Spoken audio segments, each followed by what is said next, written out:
Good morning and welcome to Coffee and the Word. I hope you made it through Easter weekend okay. Today is Monday, so it's Encouragement Monday. I want Monday morning encouragement. I want you to realize that we just celebrated yesterday the resurrected King. We just celebrated the gentle life this week and every day with the recognition that we serve a God powerful enough to defeat even the grave. And so there's nothing that is hindering him, and certainly then nothing can stand in your way. And so I want to tell a story that happened on that Sunday. You see, one of the problems when you preach Easter Sunday sermons is, where do I go? What do I tell? There's so much that happened. And so I want to tell a little bit of the story that happens post-resurrection. You can imagine the chaos that must have been going on, the uncertainty after the death of Jesus. And so we go to a place called Emmaus. And on their way to Emmaus, Jesus joins them. And when he joins them, he asks them, what are you guys talking about? And what are you discussing together here? And they're like, where have you been? How do you not know? How do you not know what all has happened? Everybody knows what happened. Everybody knows that our rabbi Jesus was killed. Everybody knows.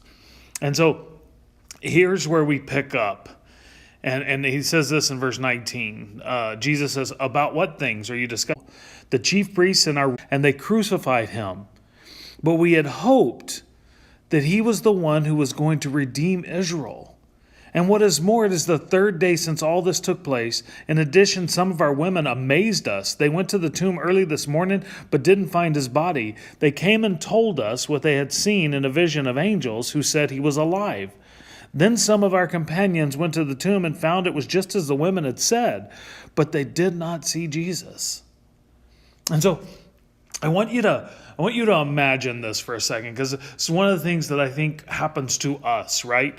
Is we are so dependent upon our eyes. We're so dependent upon our experiences that we don't really believe that God will do amazing things. And so these guys were like, we had really hoped.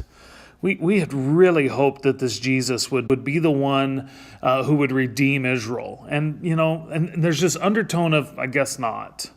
I guess it's just not meant to be. And so here in this text, we see them telling Jesus, they don't know it's Jesus because he hid himself from them. He didn't allow them to recognize him. And they're telling Jesus this, and we're like, and then, come on, he's alive? He's not there? In fact, they don't even suggest that. Either the most amazingly